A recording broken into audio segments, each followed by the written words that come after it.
across Mesopotamian temples, Olmec sites in Mesoamerica, and even the monumental stones of Göbekli Tepe, carvings of winged figures clutching small, handbag-like containers recur in contexts separated by millennia and thousands of kilometers.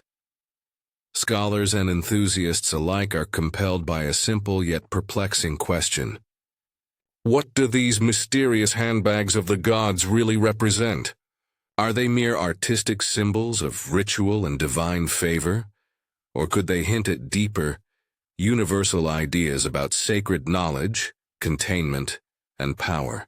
Well, let's start digging. Across the oldest stones on Earth, carved into temples, pillars, and forgotten gates, a single image repeats like a whisper from prehistory. A hand gripping a small, rounded bag. From the wind-scoured plains of Mesopotamia to the jungles of Mesoamerica, and even the sun-bleached hills of ancient Anatolia, these mysterious shapes appear again and again, separated by oceans and millennia, yet drawn with uncanny precision. What were these so-called handbags of the gods? Were they ritual tools, symbols of power, or something else entirely? An idea so universal that it crossed every boundary of time and culture. To understand them, we must return to the first civilizations that ever raised stone against the sky. In the heart of ancient Mesopotamia, among the palaces of the Sumerians and the Assyrians, reliefs of winged beings line the walls like a frozen ceremony. They are the Apkallu, the wise ones, half divine, half human, guardians between worlds. Each one carries two objects, a cone in the right hand and a small curved vessel in the left. The ancients called them Mululu and Bandudu, the purifier and the bucket. In the hush of their rituals, these two formed a bridge between the sacred and the living. Yet to our modern eyes, the bucket looks startlingly like a handbag. A compact container with a semicircular handle, carved with deliberate texture as if woven from reeds or hammered from metal. When British archaeologist Austen Henry Layard first uncovered these panels at Nimrud in the 1840s, he had no words for them. In his notebooks he called them mystic emblems, the accessories of gods. His engravings, published in Monuments of Nineveh in 1853, spread the image across Victorian Europe and set the mystery in motion, as more palaces were unearthed. Khorsabad. Nineveh, the throne room of Sargon II. The pattern refused to fade. Always the same posture.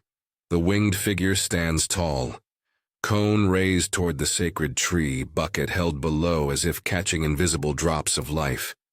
It is a scene of balance, of cleansing, of continuity. And yet no archaeologist has ever found the object itself. No metal bucket, no stone container, no relic in any tomb corresponds to this carved design. The absence deepens the riddle. If the ancients used it daily, where are its remains? If it was symbolic, what truth did it hold that generations of sculptors refused to forget? When the reliefs were first catalogued, scholars turned to language for guidance. Clay tablets from royal libraries spoke of rites of purification, of priests sprinkling consecrated water to renew the world. The bucket, they argued, contained that water. The cone served as the sprinkler. It was an elegant explanation, and it still stands as the academic consensus today. Yet even within that certainty, a shadow lingers. Why, across 3,000 years of Assyrian and Babylonian art, did the object remain identical in shape and scale, carved with obsessive care even when other symbols evolved? Was it simply tradition, or something encoded, a memory older than the empires themselves? By the 20th century, photography replaced sketches, and new excavations refined the picture. Under electric light, the handbags revealed fine cross-hatching, patterns too deliberate to be random. Some appeared woven, others metallic. Microscopic scans from the British Museum's Iraq Heritage Project show tiny, incised dots and parallel grooves, suggesting fabric texture. The artisans were not inventing a shape. They were reproducing an object they knew, and still its purpose eluded explanation. Far across the Atlantic, another civilization carved its own gods into stone. In the humid lowlands of Mesoamerica, at La Venta in modern-day Tabasco, Mexico, stands Monument 19, a basalt relief from the Olmec era, around 900 BCE. It shows a man, perhaps a ruler or a priest, emerging from the coils of a serpent, clutching a rectangular object with a curved handle. To the untrained eye, it is identical to the Mesopotamian form. When Mexican archaeologist Matthew Sterling uncovered it in the 1940s, he could scarcely believe the coincidence. How could two cultures separated by an ocean and 5,000 years sculpt the same symbol? A man, divine or semi-divine, holding a bag that was not a bag, a tool that was not a tool. Scholars, cautious but intrigued, noted the parallel yet hesitated to connect them. There was no evidence of contact between the Assyrians and the Olmecs. Their worlds existed in isolation. Still, the resemblance was too sharp to ignore. The Olmec figure is linked to the early feathered serpent deity, the prototype of Quetzalcoatl, a bringer of knowledge, a civilizer. Again, the motif ties wisdom to containment, divinity to possession. What the Mesopotamian sage purified, the Mesoamerican priest bestowed. 2 continents, 1 gesture. Older still is the mystery carved into the limestone pillars of Göbekli Tepe in southeastern Turkey. 10,000 years ago, long before cities or metal or writing, hunter-gatherers gathered on this hilltop and raised circles of massive T-shaped columns, each decorated with animals, foxes, vultures, lions, and, above them, a row of 3 small rectangular symbols, each with a curved line above, the same handbag form. Archaeologist Klaus Schmidt, who led the excavations from 1995 until his death in 2014, called them portable cosmos. They appear above the heads of beasts, aligned like the sun, moon, and stars, as if representing a connection between heaven and earth. No one knows their meaning. No written record exists. Yet their presence at Göbekli Tepe pushes the motif back to 9600 BCE, before agriculture, before the wheel. The image of the bag predates civilization itself. Mainstream archaeology explains each occurrence within its local context: purification in Mesopotamia, regalia in Mesoamerica, cosmology in Anatolia. But for many observers, the pattern feels like a code too vast to be coincidence. What is it about this shape, a half-circle atop a rectangle, that compels human imagination from the Ice Age to the Iron Age? Some see in it a universal archetype, the vessel, the womb, the container of sacred knowledge. Others, more speculative, glimpse technology, a device carried by ancient beings who once walked among men. To understand why the idea persists, we must listen to both the scholars and the dreamers. Archaeologists speak in the language of evidence, tablets, inscriptions, context. They remind us that no physical handbag has ever been found, and that art often distills meaning into symbol. The Apkallu's bucket, they argue, is not hardware but holiness, a sign of cleansing and order. The Olmec carving, similarly, may depict a ritual implement, a bundle of offerings, or the mirror of authority. The Göbekli Tepe reliefs, too, might abstract the horizon, the line between sky and earth. And yet, in all these explanations, one fact remains. The human mind carved the same container again and again to speak of the unseen. In the Age of Empire, these images faded beneath dust and conquest. The palaces collapsed. The stones slept. Only in the 19th century did spades and brushes wake them again. Layard's discoveries at Nimrud ignited Europe's obsession with the cradle of civilization. Paul-Émile Botta in Khorsabad, Hormuzd Rassam in Nineveh, Each added another piece to the puzzle. Their crates sailed down the Tigris, across deserts and seas to the British Museum and the Louvre, where the reliefs now stand, silent witnesses to forgotten rites. Visitors gaze at them, noticing the feathers, the cones, the enigmatic handbags, without realizing they are looking at one of humanity's oldest repeating symbols. By the early 20th century, scholars like Leonard William King and Reginald Campbell Thompson turned linguistic decipherment into meaning. Cuneiform tablets spoke of niskutu, the ritual of sprinkling holy water to banish evil and renew the world. The bucket, they concluded, held that water. The cone was dipped and raised, the droplets a physical metaphor for divine life. The carved figures, then, were performing an eternal purification, freezing the act in stone so that the king's palace would forever be cleansed. Thompson's The Devils and Evil Spirits of Babylonia described the reliefs as apotropaic, protective spells carved in image rather than word. In that light, the handbag is no more mysterious than a priest's bowl, except for one thing: its shape. Why the handle? Why the portable box-like design? Ancient vessels for water were bowls, jars, skins. None match this compact geometry. The artist, it seems, wanted us to see both container and handle, something meant to be held, carried, displayed. Through the century, art historians expanded the interpretation.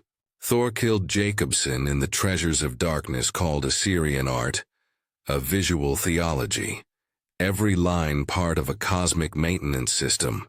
The Apkallu did not decorate walls. They upheld the universe.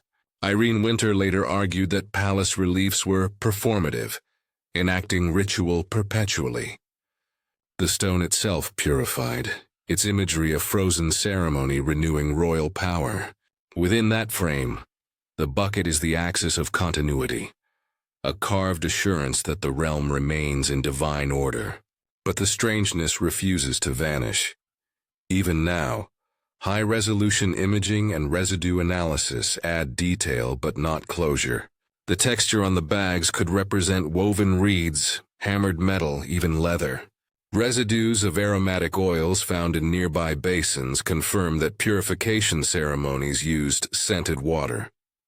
Everything fits, and yet the viewer still feels that pulse of mystery, that sense that something larger hides within. Perhaps that is why the motif endures. It is both known and unknown, a paradox carved in stone. As the camera of history pans outward, new voices enter. Psychologists see archetype. Mystics see energy. Fringe theorists see technology. The most famous of these, Erich von Däniken, proposed in Chariots of the Gods that the figures depict ancient astronauts carrying portable devices, life support, power units, or communication tools. To him, the uniformity across cultures proves a shared origin not of Earth but of stars. Mainstream science rejects this, pointing to the absence of any supporting evidence. No metal alloys, no debris, no unexplainable machinery. Yet the idea captures imagination because it answers mystery with story. Where evidence ends, wonder begins. And so the mystery deepens because symbols like rivers often run beneath the surface long after their source is forgotten. For every archaeologist who declares the handbag a simple ritual bucket, there are countless viewers who stare at its perfect symmetry and feel an unease that scholarship alone cannot silence. Why do we keep carving containers? Why does every civilization imagine a vessel that holds the sacred? As centuries unfold, the handbag of the gods becomes less an object and more a mirror, reflecting our need to give form to what we cannot grasp. In the middle decades of the 20th century, the study of Mesopotamian iconography matured into a field of rigorous comparison. Reliefs from Sennacherib's palace at Nineveh were photographed, measured, and cross-referenced with ritual texts. Again and again the same posture emerged. The cone raised toward the stylized tree, the bucket held below.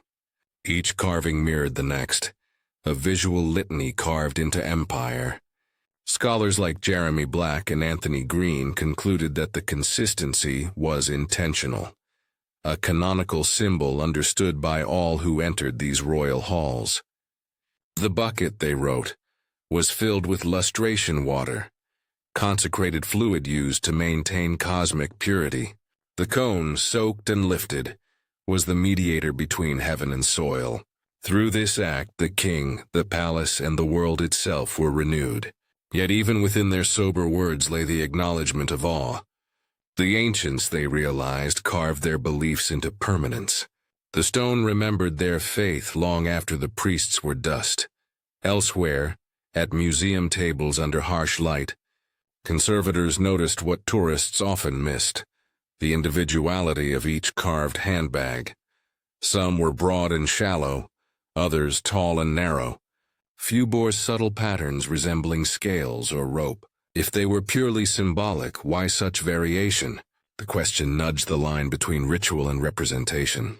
Perhaps the artists knew the object from life, or from a tradition of objects whose material, woven fiber, leather, perhaps even metal, had perished over time.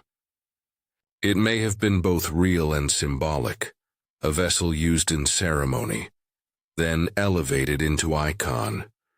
Modern imaging has since revealed even finer detail. Laser scans of Nimrod's reliefs show microscopic striations inside the carved outlines, suggesting the artisans were reproducing texture deliberately, not inventing it. Some surfaces resemble basket weave, others hammered plates. These clues add realism to what was once thought purely allegory. And yet, for all the data, no single theory closes the case. The deeper the science, the older the question becomes. By the 1980s, the discussion turned philosophical. Art historian Irene Winter proposed that Assyrian palaces were not mere residences, but living texts, spaces where images performed as actors in a constant ritual drama. The winged beings were not guards. They were prayers sculpted into eternity. The bucket and cone became instruments of perpetual purification, their repetition ensuring that the act never ceased. Within this framework, the handbag is less a curiosity and more a ritual engine, feeding divine energy through the walls of empire. Every stroke of the chisel was a syllable of devotion. But outside the lecture halls, a different story began to form, one that spoke not of theology, but of memory, myth, and mystery. The discovery of the Göbekli Tepe handbags at the close of the 20th century shattered all chronological comfort. If the same shape appeared there 6,000 years before Mesopotamia, what did it mean? The site's builders left no script, only images. Foxes, cranes, scorpions, and above them the row of handbags like celestial emblems.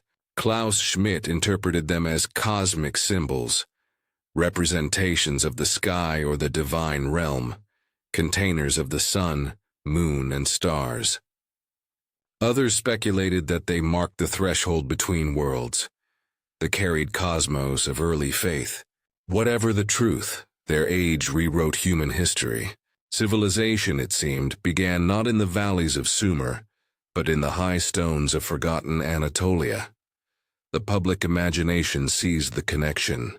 If Göbekli Tepe predates agriculture, and if its builders carved the same mysterious form as later priests and kings, then perhaps there was continuity, an inheritance of symbols passed across millennia.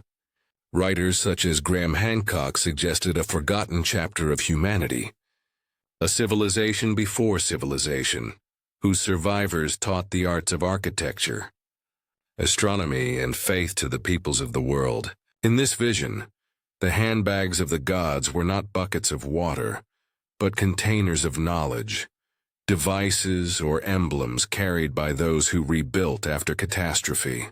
The theory, dramatic yet unprovable, captivated millions because it answered the oldest yearning, the hope that wisdom, once given, can be carried forward even through the fires of extinction. Science, of course, demands restraint.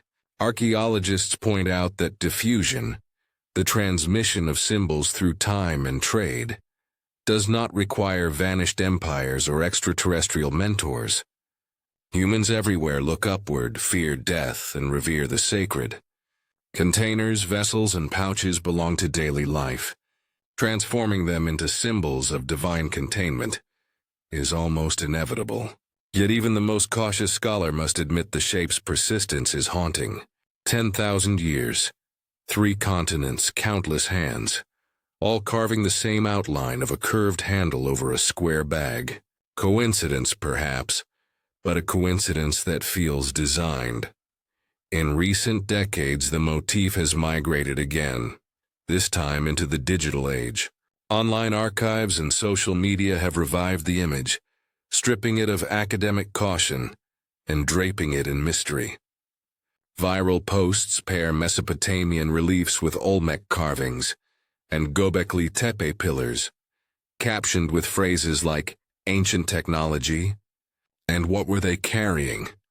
Documentaries loop the images under ominous music, and for a few moments viewers glimpse what archaeologists once felt in the desert light, wonder mixed with confusion.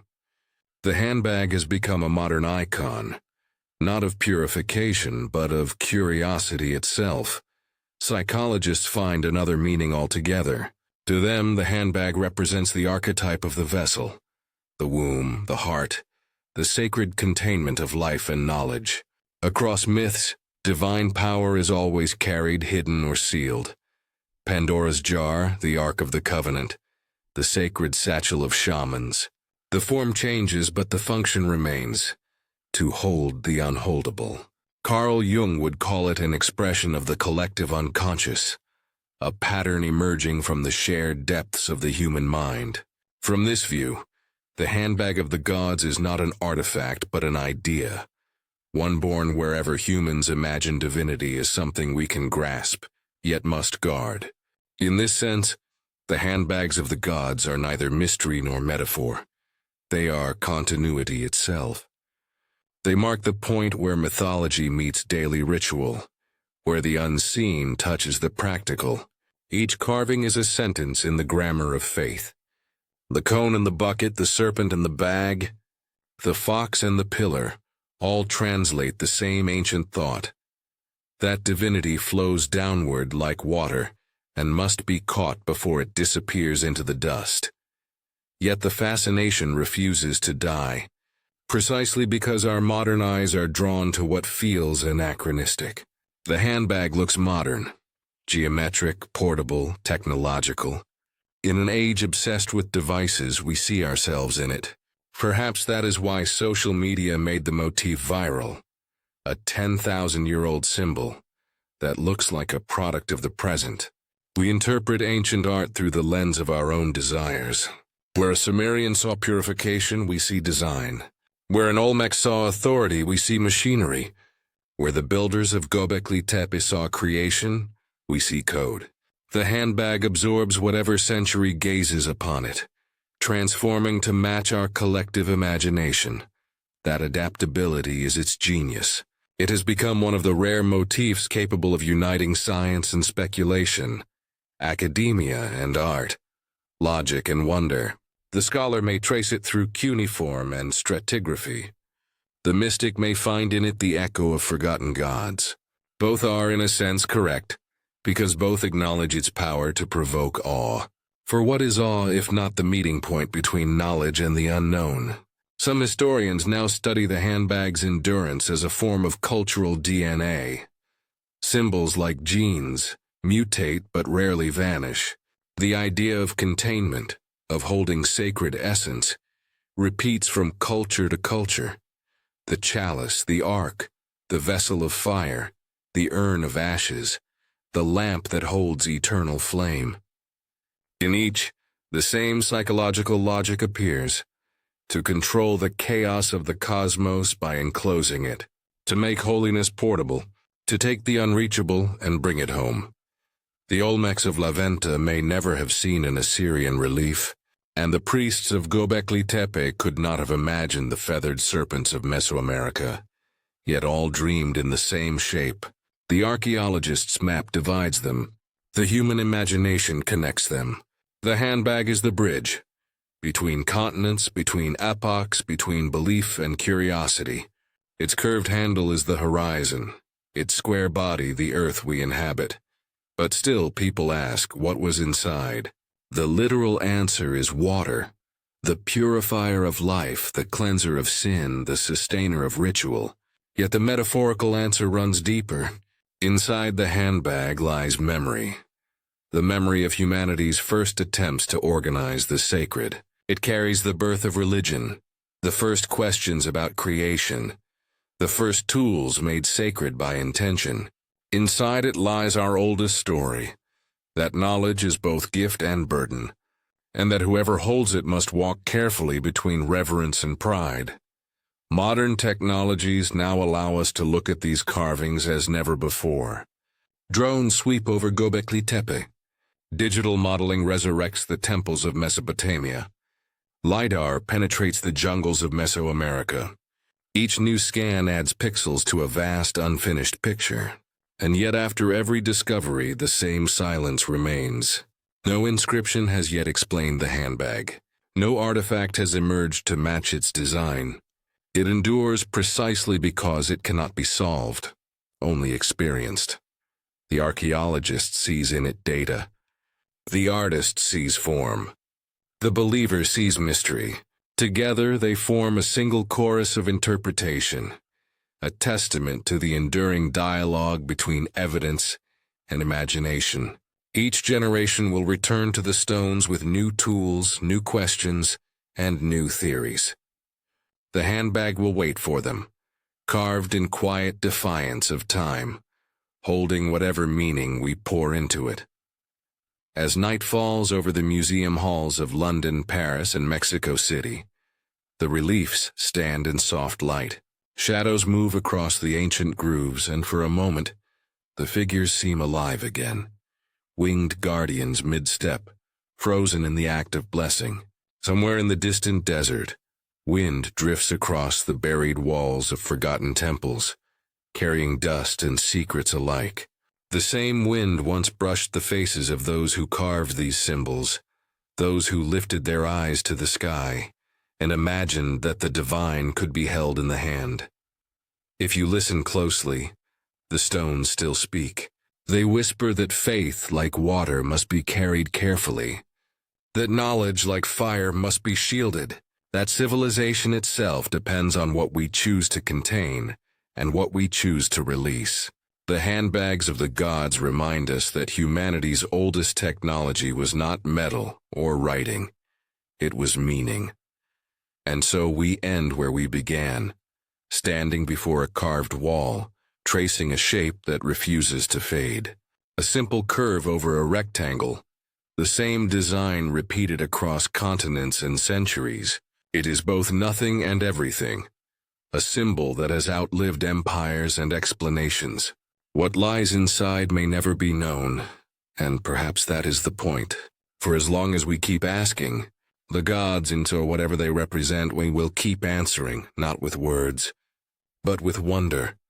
The narrator's final words fade over a vision of the ancient stones catching dawn light, the shadows of wings stretching across time itself, the handbags of the gods, the vessels of memory, the carriers of faith, and the mirrors of our unending curiosity. What they held may be gone, but what they mean will never die.